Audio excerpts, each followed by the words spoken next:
Friends, dreams കിച്ചണിൻ്റെ പുതിയ എപ്പിസോഡിലേക്ക് എല്ലാവർക്കും സ്വാഗതം. ഇന്ന് ഞാൻ വന്നിരിക്കുന്നത് ഒരു മാങ്ങാഞ്ചി ചമ്മന്തിയുടെ റെസിപ്പി ആയിട്ടാണ്. മാങ്ങാഞ്ചി എല്ലാവർക്കും അറിയാമായിരിക്കും അല്ലേ, നല്ല മണമാണ് അതിന്. അപ്പോൾ അത് വെച്ചിട്ട് വളരെ പെട്ടെന്ന് ഉണ്ടാക്കാൻ പറ്റുന്ന ഒരു ചമ്മന്തിയുടെ റെസിപ്പിയാണ് ഇന്ന് കാണിക്കുന്നത്. ഇതാണ് മാങ്ങാഞ്ചി. അറിയാത്തവർക്ക് വേണ്ടി ജസ്റ്റ് കാണിച്ചു എന്നേ ഉള്ളൂ. അപ്പോൾ ചമ്മന്തി ഉണ്ടാക്കാൻ വേണ്ടിയിട്ട് കുറച്ച് സാധനങ്ങളൊക്കെ ഞാൻ ഓൾറെഡി ഇവിടെ മുറിച്ചൊക്കെ വെച്ചിട്ടുണ്ട്. അപ്പോൾ എന്തൊക്കെയാണ് ആദ്യം പറയാം. മാങ്ങാഞ്ചി ഇതുപോലെ ചെറുതായി അരിഞ്ഞ് വെച്ചിട്ടുണ്ട്. പിന്നെ ആവശ്യത്തിന് ഉപ്പ്, കറിവേപ്പില, പിന്നെ ചുവന്നുള്ളി അതായത് കുഞ്ഞുള്ളി, പിന്നെ 2-3 പച്ചമുളക്. അത് നിങ്ങളുടെ എരിവിനനുസരിച്ച് കൂട്ടുക കുറയ്ക്കുക ചെയ്യാം. പിന്നെ ഒരു 2 ടേബിൾ സ്പൂൺ തൈര്, പിന്നെ 1 കപ്പ് തേങ്ങയും.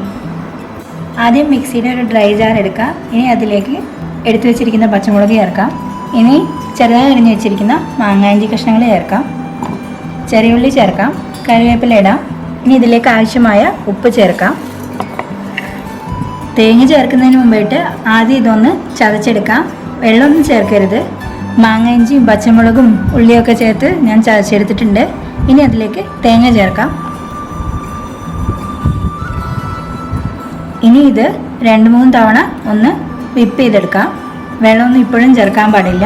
ഇതൊന്ന് നന്നായി ഒതുക്കിയെടുത്തതിന് ശേഷം നമുക്ക് ഈ തൈര് ചേർക്കാം. അപ്പോൾ തേങ്ങയൊക്കെ ചേർത്ത് നന്നായി വിപ്പ് ചെയ്തെടുത്തിട്ടുണ്ട്.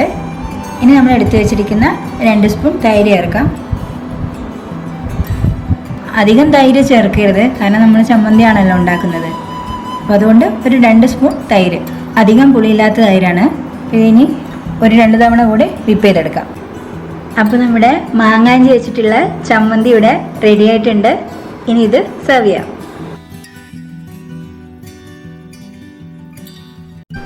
അപ്പോൾ ഈ വേനൽക്കാലത്ത് നല്ല ചൂടുള്ള മട്ടേരി കഞ്ഞിയും അതേപോലെ തന്നെ കൈപ്പക്കയുടെ മെഴുക്കുവരട്ടിയും പപ്പടവും നല്ല പഴുത്ത മാങ്ങയും നാടൻ കടുമാങ്ങയും പിന്നെ നമ്മുടെ ഇന്നത്തെ സ്പെഷ്യൽ മാങ്ങാഞ്ചി ചമ്മന്തിയൊക്കെ കൂട്ടി കഞ്ഞി കുടിക്കാൻ നല്ല സുഖമായിരിക്കും. എല്ലാവരും ഉണ്ടാക്കി നോക്കണം. അതുപോലെ ഉണ്ടാക്കി കഴിഞ്ഞിട്ട് നിങ്ങളുടെ അഭിപ്രായങ്ങൾ കമൻറ്റ് ചെയ്യാൻ മറക്കരുത്. ഈ വീഡിയോ നിങ്ങൾക്ക് ഇഷ്ടമായി കഴിഞ്ഞാൽ വീഡിയോ നിങ്ങൾ ഫ്രണ്ട്സായിട്ടും റിലേറ്റീവ്സായിട്ടും ഒക്കെ ഷെയർ ചെയ്യണം. അപ്പോൾ ഇനി പുതിയൊരു വീഡിയോ ആയിട്ട് വരാം. അതുവരെ എല്ലാവർക്കും ബൈ ബൈ.